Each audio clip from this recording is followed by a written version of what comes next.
Career of Georgia Westmoreland. If you haven't heard by now, it is Westmoreland Week at Crowder's Creek, and each day this week we've been able to honor her. We are gathered here today to celebrate her 31 years of dedication to the education profession, with 25 of those being in Clover at Kinard, Larne, and Crowder's Creek Elementary. I'm so glad that so many special people have been able to join us this afternoon. Miss Westmoreland, take a second and look around this room at all the people who are here to celebrate you. I hope you enjoy the program that has been put together by the people that love you dearly. At this time, I'd like to ask that Sonny Watson please come forward for the invocation.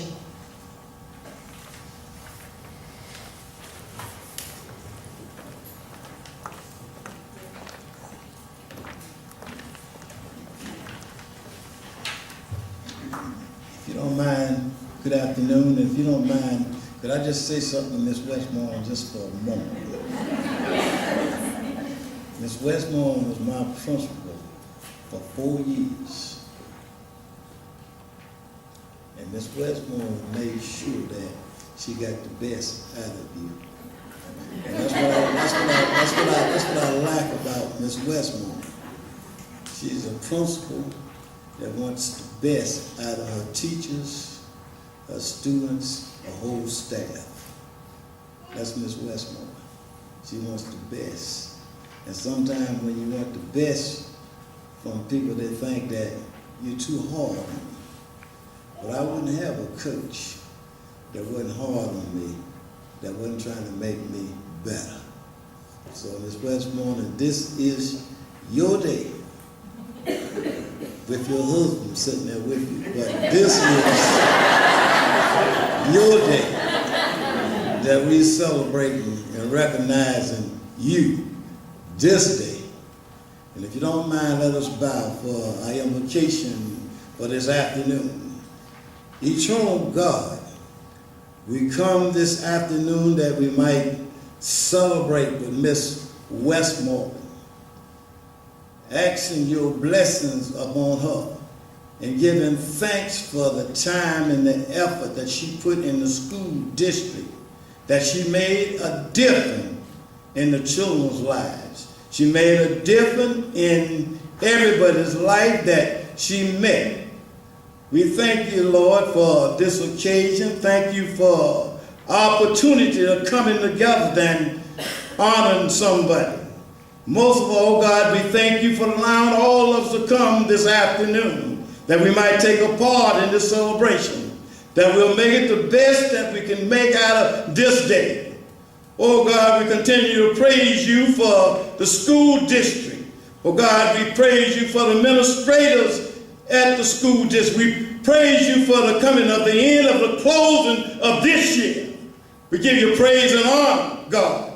Oh, God, we realize that we couldn't have done anything unless you stopped by to help us develop our children, to make them what they should be.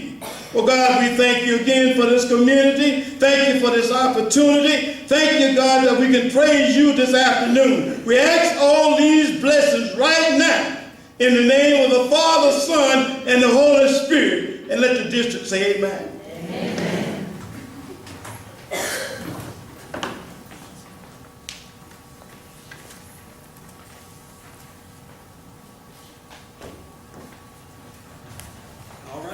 I get to follow that. I might need to change this up. Ladies and gentlemen, I have the honor of sharing a brief timeline of Georgia's career that has led us to this occasion today. This is going to take quite a while, so if anyone needs a restroom break, they're down the hall. Go ahead and take care of that. I'll wait. And thank you, Georgia, for your help with this. I was contacted some others, and they wanted to give details that were not necessarily professional, so I did not include those along the timeline. From 1985 to 1991, Georgia taught in York. She taught 4th grade for half a year at McKelvey Elementary in York, and then she taught 1st and 2nd grade for the next 6 years at Jefferson Primary. Then she loaded up the truck, and she came to Clover. She spent 1991 to 1994 at Kinard, where she taught 3rd grade for 3 years. And then in 94 to 2004, she was at Griggs Road Elementary, where she taught second grade, and she was an assistant principal. From 2004 to 2009, she was the principal of Kynard Elementary. And in 2009 to 2013, she was the principal at Lauren. And finally, from 2013 until now, she has been the fearless leader of Crowders Creek Elementary, where I've had the honor of working for her for a short period of time, but it has been very much a wonderful experience. Thank you for choosing me. For those of you who are counting, though, that is 31 years.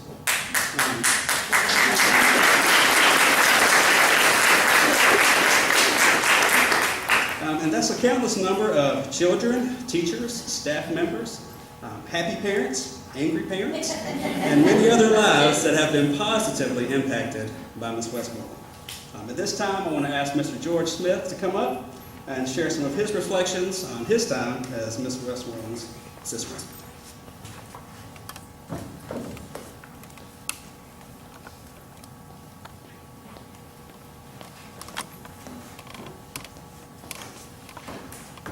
Good afternoon, Mrs. Westmoreland. I've had the privilege and the honor to work with Mrs. Westmoreland at Lauren and Crowders Creek. Thank you for giving me my opportunity in administration. Before that, I was a teacher. I learned so much by observing you over the 3 years, and you confirmed my belief that at the heart of education, there's nothing else but children. So I appreciate that. For that, I am forever grateful. And here's a small reminder of a few lives you've impacted over the years. Thank you for being a friend. Travel down the road and back again. Your heart is true, you're a pal and a confidant. I'm not ashamed to say, I hope it always will stay this way. My hat is up, when you stand up and take a bow. And invited everyone you knew. Well, you would see the biggest gift would be for me, and the card attached would say, thank you for being a friend. Thank you for being a friend.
thank you for all the lives you've touched.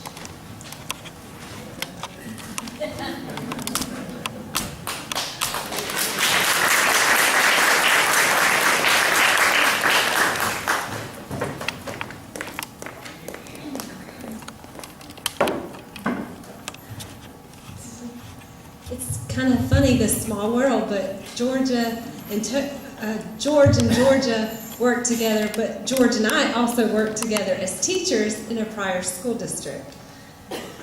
Hi, I joined Lauren in the fall of 2010, and I remember that vividly. Sitting in Dr. Sosny's office, he told me I was going to leave my previous school. And he used the analogy that it was like when he took his daughter to the doctor to get shots. And she hated the idea of getting shots, but he knew it was good for her. Well, I too, do you remember that conversation? Well, I too was not instantly fond of leaving my comfort zone, but Dr. Sosny insisted that this was the right move for my professional career goals. And so my journey began that year as an assistant principal at Larn Elementary under Georgia. And how right Dr. Sosny was that day. I learned so much under Georgia, and a quote I heard a few years ago immediately made me think of her. True leaders don't create followers, they create more leaders. Georgia always treated me as a leader. She always asked me to step into the role of the principal. She always asked me how would I respond to certain situations. She trusted me with her staff and her students so quickly that year. And for that I was so grateful. She instantly became a mentor to me and one that I aspired to be like. John Crosby states, mentoring is a brain to pick, an ear to listen, and a push in the right direction. Georgia gave me that push. I got engaged in the March of 2011 of that year, and I remember interviewing for a principalship in my current school district in Richland too. The personnel director contacted me at Larn Elementary one afternoon and offered me a middle school principal position.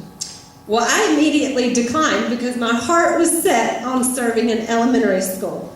I can remember it like it was yesterday, walking down the hall to Georgia's office, telling her the details of the phone call, and she was so mad at me, and she instructed me to immediately call that personnel director back and accept that position. And those that know Georgia and have ever worked for Georgia, you do exactly what she tells you to do.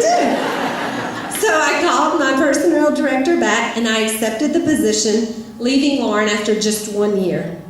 I thank you for your part in my journey, Georgia, and so glad that our professional careers intersected, even if it was just for a short time.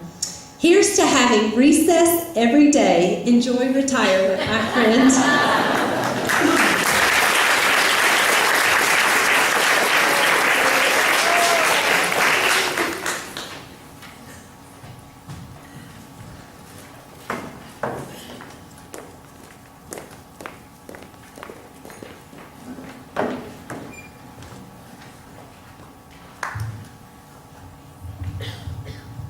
Make this a little taller.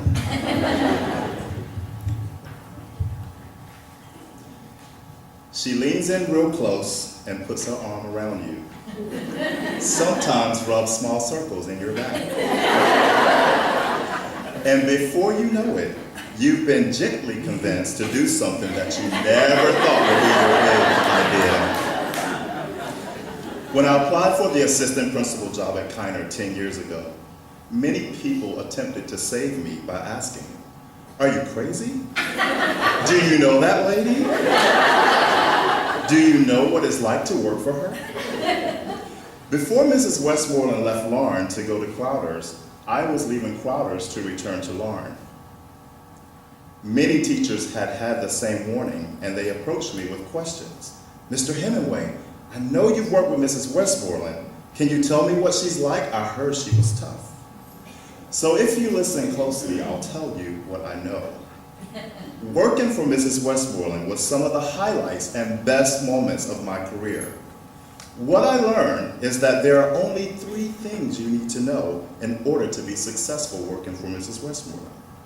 1, you have to love children. 2, you have to know how to do your job. And 3, you must read the weekly announcements. And if you paid attention and listened well, there is so many things that you will learn, like the meanings behind her voice inflections.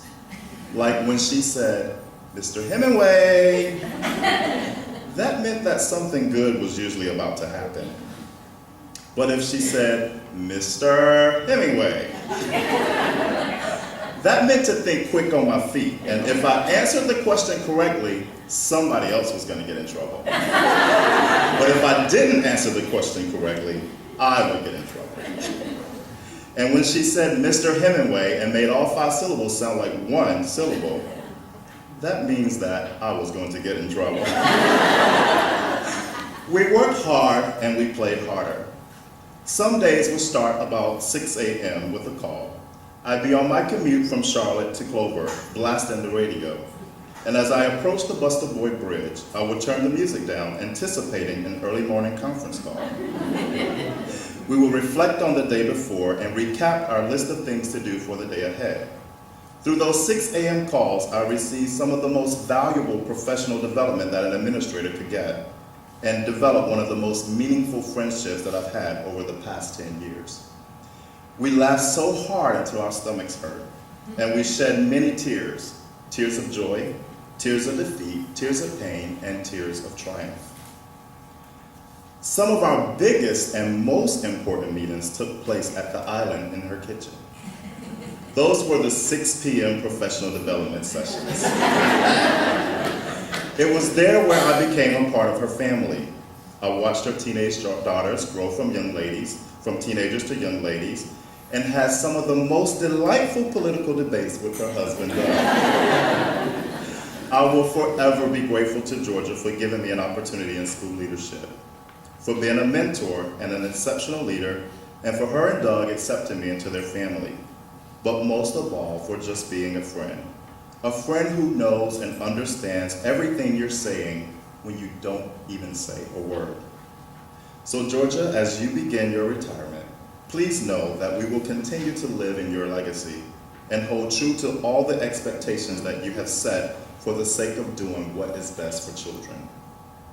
And every morning as I approach the Buster Boyd Bridge on my commute from Charlotte to Clover, I will turn down the radio and reflect on all of the things that you have taught me so well, and hope that some mornings you'll call to share one of those belly-aching laughs.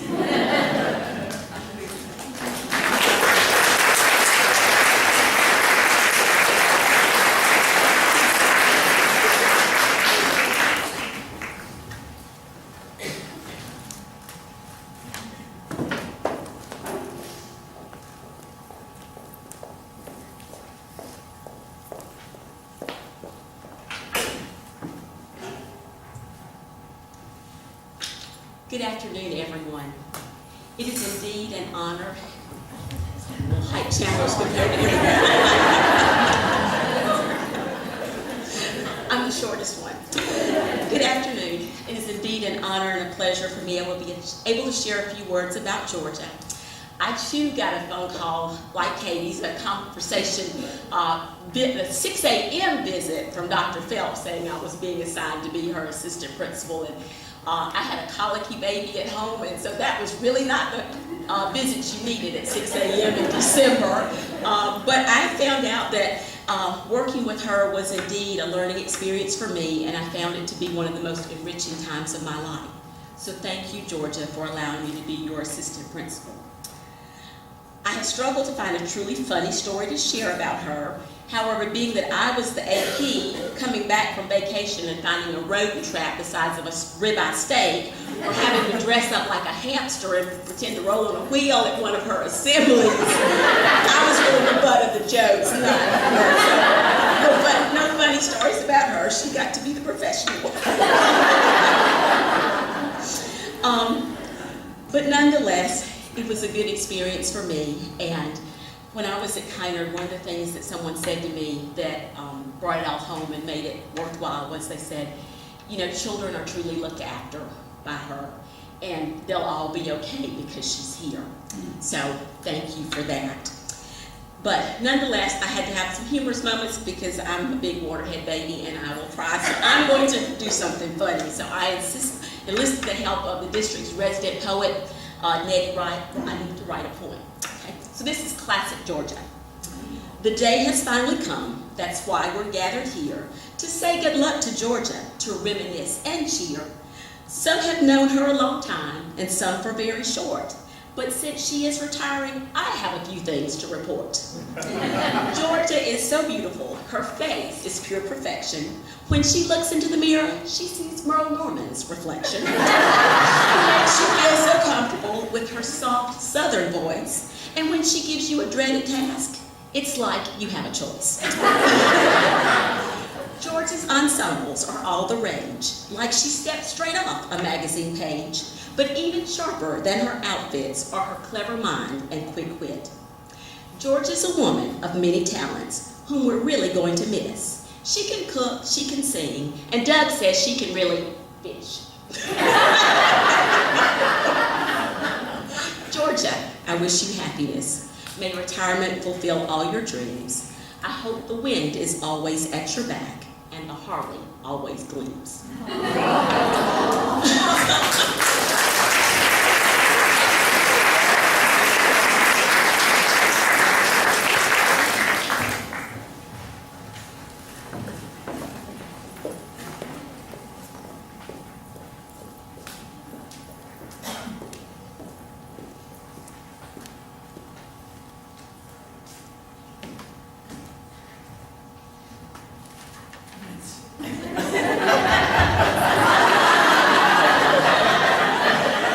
That's all I get?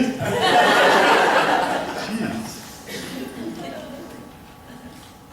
Well, what else are you supposed to add to all that? I should have gone first, or last. But what a great gathering, what a great opportunity for everyone to be here today. Thanks for inviting me. My name is Paul Pratt. I'm the one who trained her.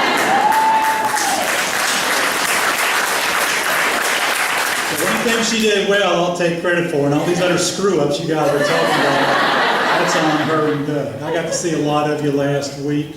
The occasion wasn't as great. It was celebrating the passing of our secretary at Griggs Road, Gene Biggerstaff. But I would say thanks to Mr. Hemingway and Ms. Westmoreland, they were able to flip the whole ceremony to more of a celebration as they shared some of their remembrances with Ms. Biggerstaff.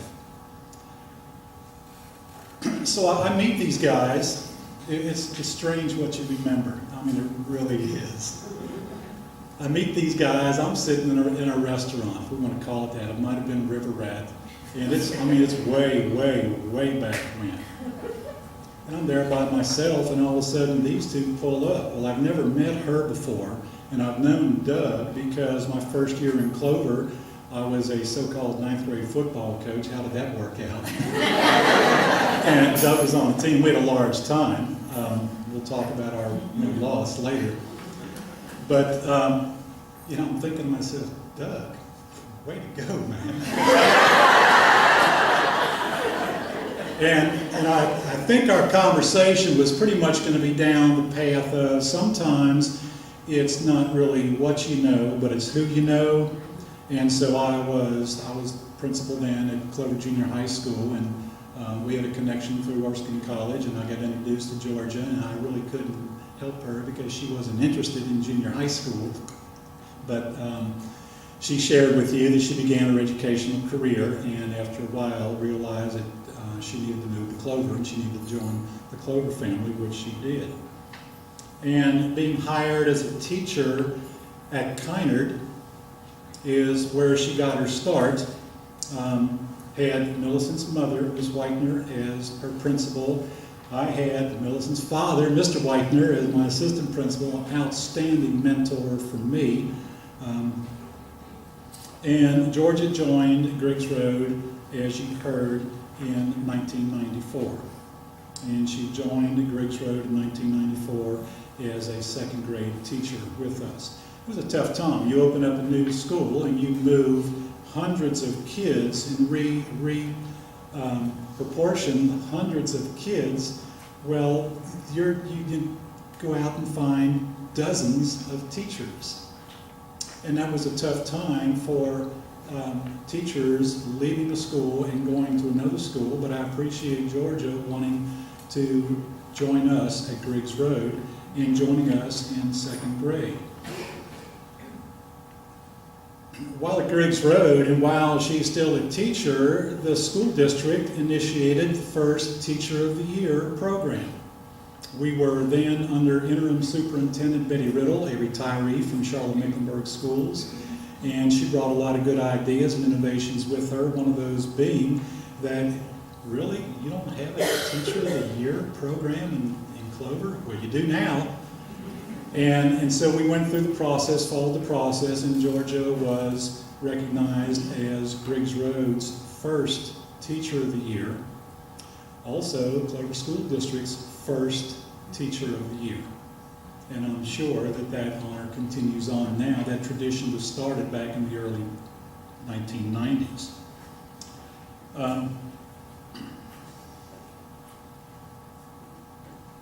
The principalship seeks you. For those of you out in the audience who are aspiring administrators, or those of you who are already sitting in this seat or have been in this seat, the principalship truly seeks you. And that was the case with our young Miss Westmoreland. 31 years or not, our young Miss Westmoreland. Lanny Love joined me at Griggs Road as our first assistant principal, Ken Love's wife, and when Lanny announced her retirement from public education, Georgia wasn't, pick me, pick me, pick me. That's not the way it worked. We had been grooming her and preparing her all along. I'm a strong believer in succession planning, and succession planning means putting that next person in place and getting them ready for that next opportunity. And so that's what was going on with Miss Westmoreland and Mr. Pratt. She was being groomed for the principalship. And when Lanny announced her retirement, Georgia didn't come knocking on my door. I went knocking on hers. And she readily accepted the opportunity as assistant principal at Griggs Road, and there began the journey, and it was quite a journey. So these things do seek you out, and those of you, again, who are aspiring administrators, do a good job.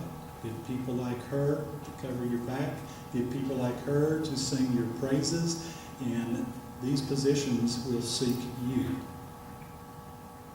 We were able to develop a relationship with our staff at Griggs Road, and there are many Griggs Road staff members here today.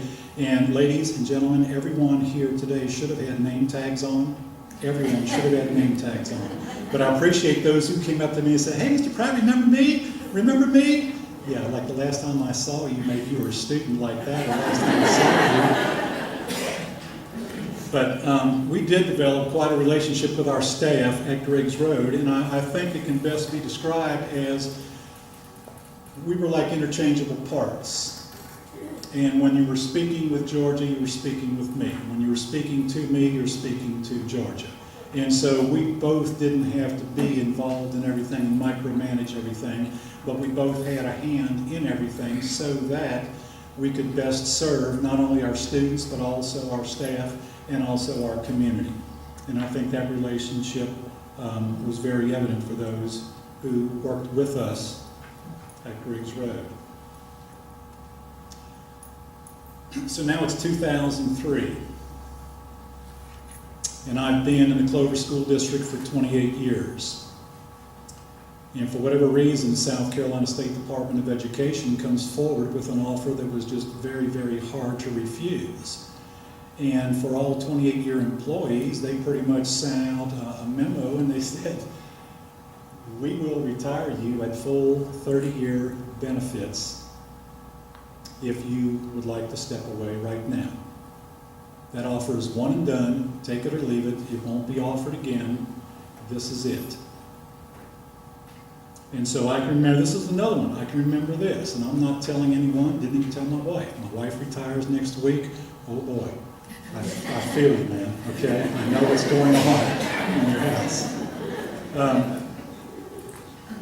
So it's kind of like the end of the year, and again, I'll go back to Interim Superintendent Betty Riddle, who just retired from CMS, and I'm having a conversation with her, and my conversation with her is pretty much, okay, well, what's it really like up there? She's giving me a scouting report, and long story short, that's where I'm going to go. But one day I'm saying, Georgia, come on, let's go out to lunch. Oh yeah, let's go. We're in. So we're driving up the road, and I say, I just need to turn in here for just a minute to the district office. What? Well, I need to go in and retire. What? We're sitting in the car. Oh, Mr. Pratt, no. Oh yeah, I'm going to resign or retire or whatever I need to do. And I went into the office to another interim superintendent. Doc, good to see you here, and good to see you here for an extended period of time. Thank you very much. But that interim superintendent, when I went in, I had a conversation with him, and he understood, and we talked, and had a good conversation. And I said, she is absolutely ready. She is ready for the position. She's ready to go. She's ready for the principalship. In other words, the principalship is now going to call her. Well, I would have hoped, but hope is not a strategy, as we all learn also, that she could have followed at Griggs Road, but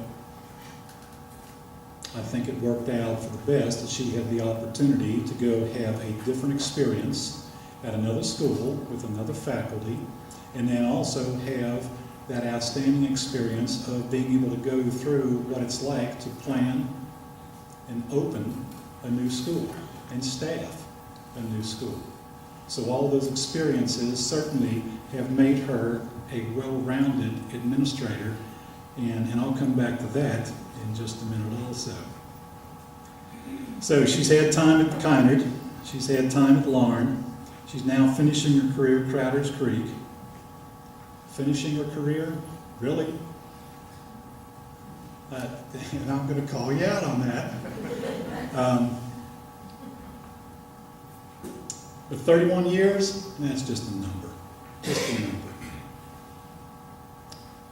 But whatever you choose, and whatever's going on up here, and whatever's spinning around, and whatever got you to the point where you were ready to give someone else this opportunity that you have enjoyed, and you have certainly groomed and trained quite a few people.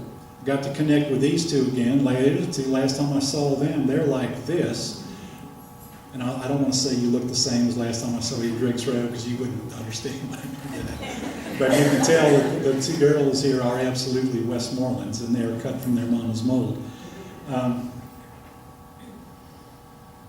Past students still come up to me. I'm at the golf course last week from Lion and Dying. I'm up on the golf course last week, and these two roll up in a cart. Hey, Mr. Pratt, remember me? Yeah, how you doing, bud? You don't remember me, do you? I said, come on, man. Last time evidently you either went to junior high or you went to Griggs Road. So that means last time I saw you, you were like that. Tell me your name. So they tell me their name. And they say, I've just got to say this to you. I've got to tell you that the time that we spent at Griggs Road, him and his buddy, were some of the best times they had. I can still remember you and Miss Westmoreland dressing up like Batman and Robin and riding around during field day in a golf cart. And then the next year, I can remember we were having field day and we didn't know where you were, and we'd look up and you and Miss Westmoreland were up on the roof of Griggs Road, and you're squirting us with a hose. It's so amazing what kids can remember. And so to add what I've already heard here this afternoon, Georgia absolutely makes a difference in our youngsters, as do all of you. You absolutely do. The reputation of this school district is second to none. What makes her special is taking it past the academic part and including that social and emotional learning that's becoming so important in this day and time, in creating those well-rounded students that are prepared for that next transition. They're prepared for that next level. And that will be her legacy as she steps away from this opportunity, and I'll say again, and gets ready to open a new career. So, in my entire career, which is a little bit longer than 31 years, and a lot of that has been in the principalship or something else, I've only had the opportunity to hire 2 assistant principals. I've had great ones, don't misunderstand me. Rosenberg's dad was as good as it gets and was a great mentor to me. He was absolutely outstanding, but he had no desire to sit in my chair, no desire, and that was fine, absolutely fine. But with only having the opportunity in all those years to have hired 2 assistant principals, I can say that there's one in Charlotte Meck right now who is a rising star, and I can say there's one right here who is an established superstar. So I congratulate you. I appreciate the opportunity to express my feelings to you and about you. Doug, good job, man. And I thank you for this opportunity.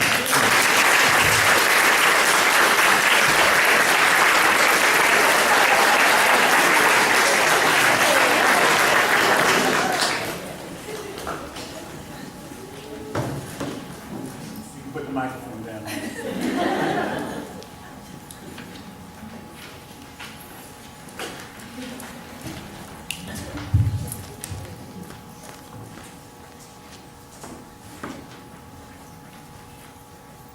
Okay, I'm not going to look at you because I got to get through this, and I promised Georgiana I wouldn't cry. I can't tell you how happy and excited I am for you. We have been friends for over 20 years, and during that time we've raised our families together, taken numerous vacations together, and made many, many wonderful memories. We started working together at Griggs Road, where you taught both of my children 2nd grade. Then you decided that you wanted to be an administrator, and I thought you were crazy, but I knew you would be awesome. There are so many things that I admire about you, but one thing that has always stood out is your dedication to your job. You have many qualities that portray a leader, and being a good leader often requires handling many difficult challenges. You always seem to face these challenges head-on with confidence and determination. And this next part kind of reflects on what Mr. Hemingway said and Mr. Sonny, and I kind of said it in a nicer way. When you were moved from Kiner to Lauren and then to Crowder's, people who knew that we were friends would say to me that they were a little concerned about working for you because you had that reputation of being stern and very professional, and asked for advice. And the only thing I could say to them is if you do your job and you do it well, you will not have a problem. My friend, I can't tell you how many people who have come back to me later on and said, "Hey Lisa, you were right." And looking at the crowd here, many of these people are sitting in this room celebrating with you today.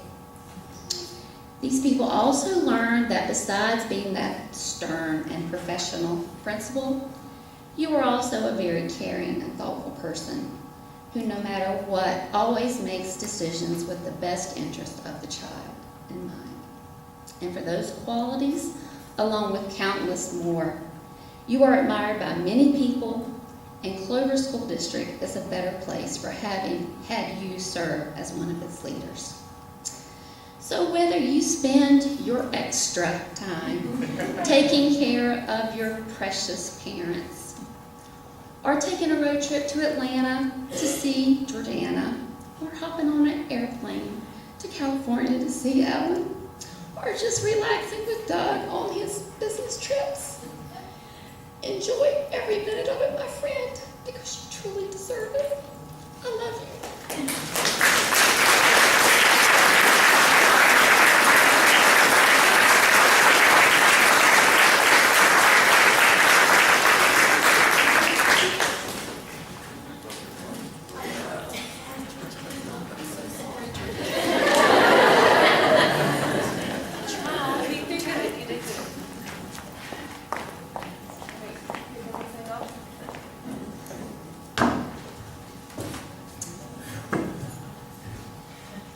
Lisa just said, recently I moved to California.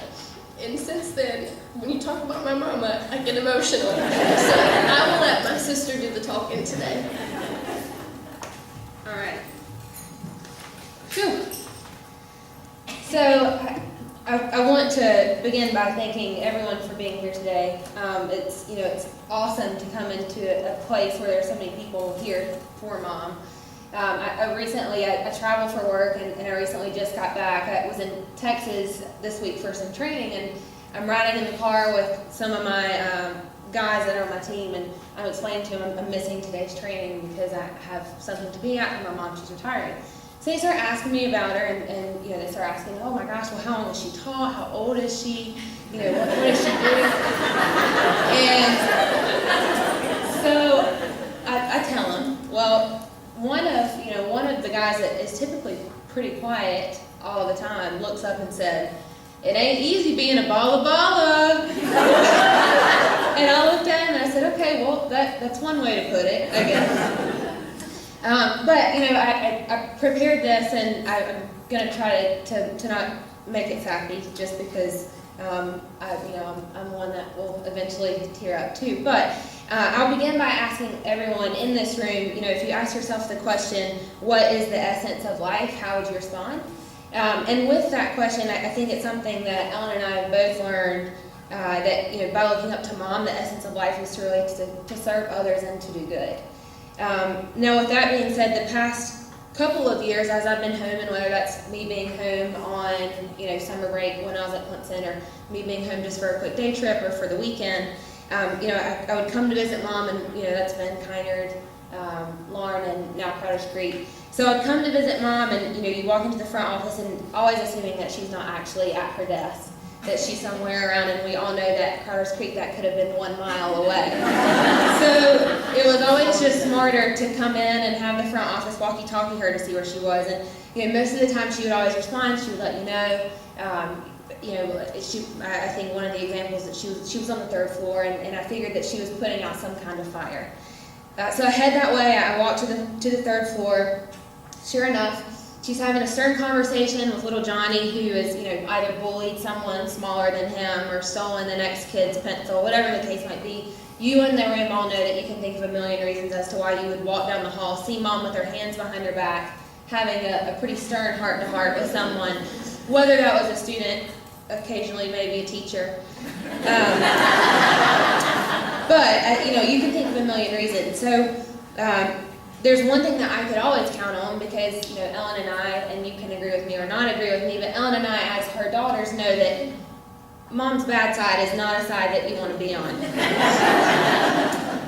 So we would go back to her office, and we would be sitting there, and you could always count on at some point, minutes later, a little knock on the door, and sure enough, it's little Johnny standing there, and he's come in, and he's either coming in to apologize, or he's coming in to hand her a crayon wreath that he had seen his mom put together on Pinterest.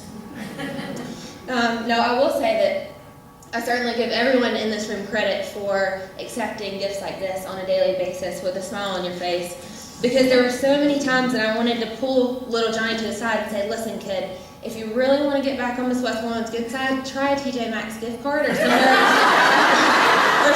with a really good happy hour.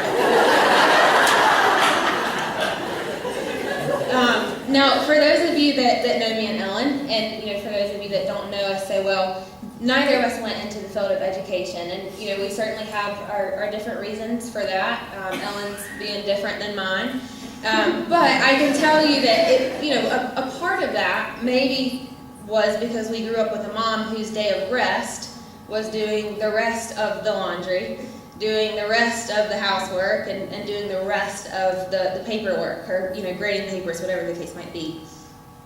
There have been many nights as we're sitting there, as we're home and have gotten older, where we're in the middle of a conversation, and literally mid-sentence we look over at Mom, and her glasses are halfway down her face, her papers are spilling out of her lap, and she's dead asleep. So I do think that, with that being said, that everyone in this room would agree that she's one of the hardest working people that you would know. And not only hardest working, but the most passionate, kind, although stern when necessary, fun and loving women to work within Clover School District. I'm very lucky to have a family that is, absolutely so close. There's not a day that goes by that we don't all talk in some way of form of communication. So whether that's chatting on Google Talk at the office or a phone call or FaceTime after work. But very lucky, and we always get to catch up on things, and regularly that's work, and more often than lately that has been about Mom's retirement. So with that being said, I can really tell you that in talking about retirement and talking about work, everyone here in this room that's shown up has such a special place in her heart. She cares so dearly about the well-being and the future of her students, her teachers that work underneath her, and her colleagues that work side by side. There's probably a story that I've heard about each of you here, and whether or not I know you, by name or face or not, I would probably recognize you once hearing the story. Now, as much as Ellen and I have tried to tell her, Mom, you're retired, having fun is now your job. You have one daughter that lives in California, and you have one that lives in Atlanta that you can come and see. I have a feeling that she won't stay too far away from her passion of helping and serving others and doing good. And with that being said, I'll wrap up with two things. One being a quote that I found that as soon as I read it, I thought it was phenomenal. I thought it was so good and really described her. The greatest heroes in life are those that never give up on someone. They stick it out and make it work. They sacrifice things in their life in order to help others grow. They give up what they want because someone needs it more. They work hard and overcome adversity. They fell for a moment, but get back up on their feet to show others that they don't have to stay down. They show their loved ones that love is not proved by conformity. They teach others that having a voice is a sign of courage, and they will not stay silent to make people feel comfortable. They are fearless and will do whatever it takes to bring about the greatness in the ones they love, because doing so brings them peace. In my case, her name is Mom. However, I feel very confident that everyone in this room could substitute that, whether that's for principal, teacher, colleague, or friend. Absolutely, Ellen and I feel so fortunate to come home to Clover and see just overwhelming support for Mom and everyone to be here. So absolutely thank you for that. And I promised someone, you'll know him as he signed this text as I got off of the plane this morning as Clarence. But Dan Killian asked me, he sent me a text this morning. Good morning, darling. I know you're busy flying and trying to get to Clover, but I really need you to read this for your mother. Georgia, congratulations on your retirement. It's not bad. Georgia, congratulations on your retirement. Best wishes. Always love, Clarence. From me. So thanks everyone for being here.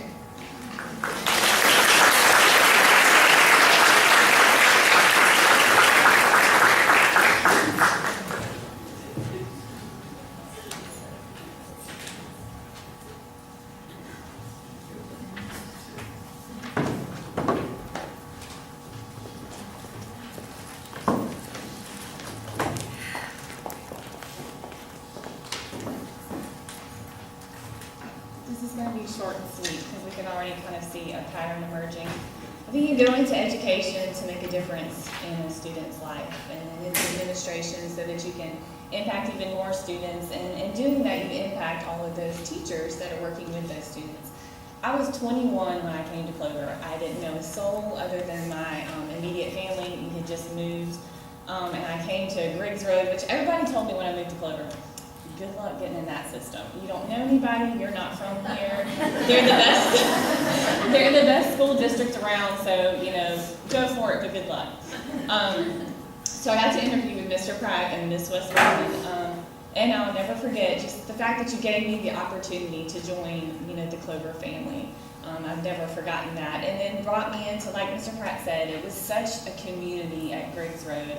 And I found the Clover family. And working with Georgia, you immediately see what a strong woman she is. And me being, a young 21-year-old, I admired the fact that you were a strong woman and you were such a leader, but yet so very loving and, you know, just had that passion for teaching and for us, and you just kind of passed that on to your staff.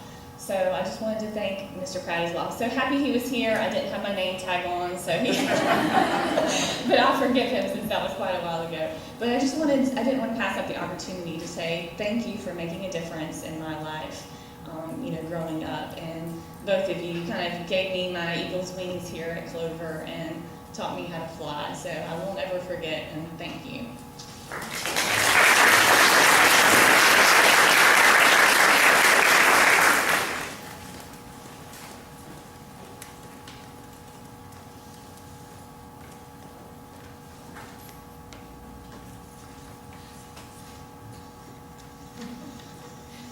There are so many things I want to say, but we are short on time. I'll be quick. I had to write my thoughts down, so please forgive me for reading, because there's so many things that I want you to know as you retire.